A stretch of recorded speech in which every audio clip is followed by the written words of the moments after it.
do the self-sabotage thing. They sabotage themselves for with false beliefs that it's too good to be true. Whatever I'm experiencing right now, it's just too good to be true. Let's see, what's another one? I'm not good enough. I'm not smart enough is another one. We self-sabotage by this idea that we better be careful. Better be careful. There's got to be a catch. Got to be careful because good things don't last forever. How many folks find themselves thinking thoughts like that or really feeling things like that when things are going really amazing? How many people take a step back to be cautious? Yeah.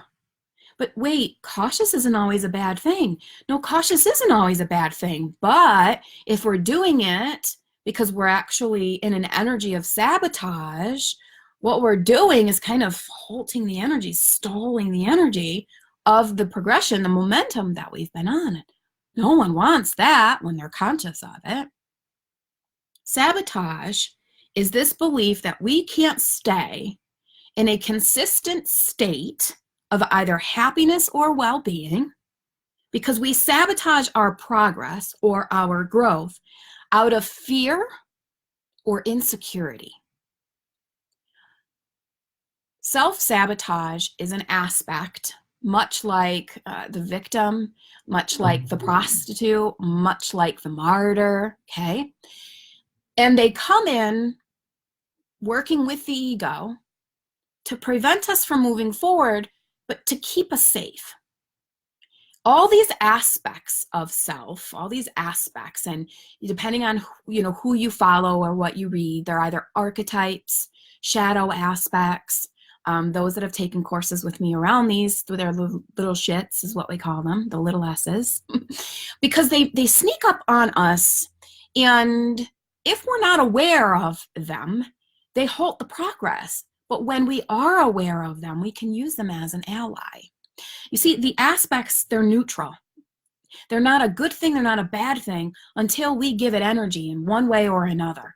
We can absolutely use a saboteur energy for our highest and greatest good and expansion, because I'm aware that in this moment I could sabotage this because I have fear. I want to listen to what this has to say, what's really happening here, so that I gain more personal power over this experience, so that I don't allow it to slip through my fingers, so that I don't, miss a miraculous opportunity or, a perfect healing moment to expand myself. Oftentimes, this aspect of ourself triggers anxiety. Our thoughts are out of alignment. That's all that anxiety is for. Anxiety, it's an energy that comes in when you are out of alignment with your path, with your desires, okay? Example, new year, we've all got lists of intentions, what we want to feel, what we want to see, what we want to bring in. When we look at that list, some stuff on that list feels so good and we're like, I can't wait, this is going to be amazing. Some stuff on that list feels a little big. Some people might go, I put that on the list, but it just feels impossible and it makes me feel really anxious, because there's that fear of the responsibility. It's the fear of actually having it come true. And then what am I going to do? Once I'm successful in this, what do I do then? It creates anxiety. Only so you pay attention to the body so that you go inward and ask why, so that you can have a healing experience. Anxiety is and can be a tool to help expansion. It doesn't have to be something that you sit in or that you stay in constantly. This is where we rob ourselves of the amazing experience that this life's journey can offer us. We rob ourselves of it when we assume that anxiety is just something that I suffer with on a daily basis, that depression is something that I just suffer with on a daily basis. This is not to say that there aren't some that have real issues going on around this that they are seeking help with, and we are empowering you and helping you to stay with this, but add to it awareness. that this can be something that helps you see this life's journey on a whole new level, at an with an expanded view, and really giving you opportunities to grow. Anxiety comes to make us aware of this misalignment, and we can listen to it or we can allow it to sabotage us. Some people, that anxiety, it's like a step back, creates a lot of fear. So I'm just going to step back, and maybe not this time. Not this time, maybe next time. Or I'm going to give it another week or so and see how I feel. Okay? We really want to take these opportunities to see what's going on. Is this me, again, fearing my growth? Thinking I'm not good enough to expand? Thinking I'm not worthy enough? Or are thoughts or beliefs from past experiences coming up here? If I take this opportunity, it's one that I took in the past, it didn't work. It's one that a friend took in the past and it didn't work. It's one my parents tried in the past and it didn't work. I'm going to play it safe, and I'm just going to assume their story. What happened to them is going to happen to me. This is sabotage at its finest, because we are not our parent or our friend or our associate, okay?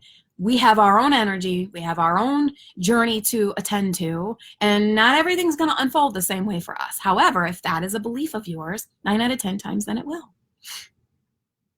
So how can we begin to listen to the saboteur? We don't want to fight it. We don't want to battle it. We don't want to say, shush, go away. We don't want to ignore it, because it's there for a reason. It's there to really help us if we want to tackle it and face it head on. So how can we do this? For those of you who are familiar with journeys, you can do a journey and sit with the saboteur, sit with the energy, and really get a good idea of what it is that it is trying to speak to you, what this fear looks like. You can ask how far back it goes. Is it something that reminds you of something that took place in childhood, reminds you of something that took place in a previous relationship? Journeys are also, they're different from meditation, but you can often get there through setting an intention in meditation to connect more to this awareness, this understanding, this aspect of you. Journaling was going to be my first thing, but those of you who know me, you would have been expecting that. So I thought I would just shake it up a bit. But journaling is absolutely one of the most profound ways that we can become aware of what is really taking place in and around us. I had a client yesterday. She's graduated her contract with me, and she's moving on to big, huge, successful things. And she said, one of the greatest gifts that you gave me was journaling. And I'm actually going to reach out and say, can I edit this so that I can put this out? It's somebody else's voice. But she said, one of the greatest things that you gave me was the journaling. Because I've really been able to take the time we've spent together, and we've worked with each other for quite a while through different various programs and retreats. But I can go back in those journals. I can see my growth. I see my expansion. I see all the things that I've stepped into. I see all the things that I've healed. Okay. I've seen all the intentions that I've set for myself and how I've blown every single one of them out of the water. Like, this is what journaling can help us with. But journaling can also assist us through moving energy out. We purge this energy out. And then once we can see consistencies and patterns, that's when we begin to understand what we need to do work around. We can't heal it if we refuse to see it. And a lot of people become resistant around the journaling because they're afraid of seeing it, or they're afraid someone else might see it. There are a few that'll say, if I journal and I just leave my journal around, I've got that spouse that might take a peek. I've got those kids that might take a peek. And we really can't let that stand in the way, because journaling is one of the most powerful tools. You could give a retreat on journaling. I could do a workshop on journaling, probably create a whole program around journaling. All of the different ways in which we can journal, all of the different benefits to journaling. You can journal with your gratitude. A gratitude journal is an amazing way of shifting energy from lack and fear to feeling relief and peace and happiness. There is absolutely always something to be grateful for. And a gratitude journal, especially once you accumulate them, there's lots of them over there, help you see how blessed you really are. And when you sip into that energy, that right there is relief. That right there is like, all right, deep breath. I've got this.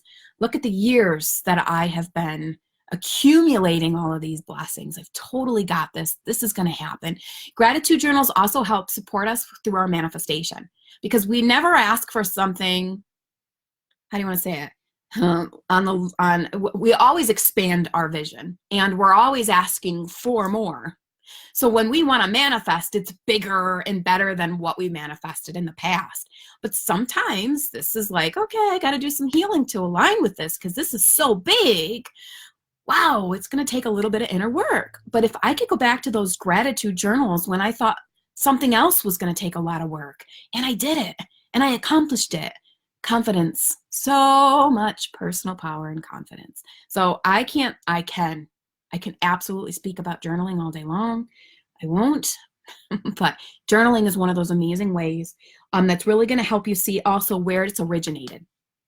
Because what happens, your guides and the angels will always help and assist you while you're journaling to see and uncover, remembering things, giving guidance. You would be amazed at how many people receive divine guidance while they're journaling and they think it's their thoughts, but it's not.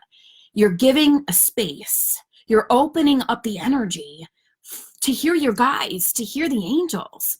It also leads to healing opportunities, which then, leads to expansion. I'm seeing something that, gosh, I've been suffering with this idea that I'm not good enough for so many years. I'm ready to shift this. I'm ready to shift this in this now. These are the steps that I'm going to take. And you declare that in your journal, man, oh man, that's power right there. That's a miracle moment for yourself, a shift in perspective, a shift in direction. The other thing that you can do, again, in your journal, because we can ask ourselves why a million times.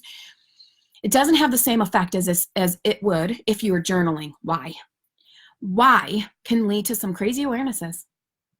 Why is it too good to be true? Why am I not good enough or smart enough?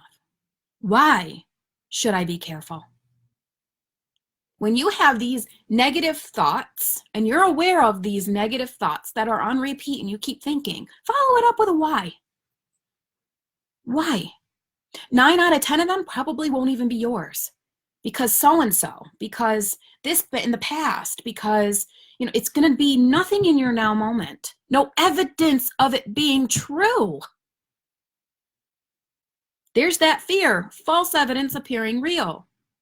It's not truth. You're basing it off of something from your past. You're not the same person. You don't have the same circumstances as you did in the past. So this might be absolutely good and true and for you and ready for you to step into, okay? So asking why. The saboteur comes to bear lessons and gifts and can be an ally for awareness. Aspects are neutral. Remember, they're neutral until we give it energy. Energy in a positive way to help empower us, or energy in a negative way to help us stay where we are, stuck and not moving forward. We can take any aspect, any single one of them, and we can gain more awareness of us so that we can start removing these layers of fear and these layers of anxiety so we can start to see and uncover and really embrace the true essence of who we are. We all deserve it. We're all here, all worthy, all capable of doing it. Nothing is too hard for you to walk through. Nothing. Absolutely nothing, especially when you've got tools, when you've got like-minded people, when you have, places to go to really gain insight. Anything and everything can happen. It is all absolutely possible for you.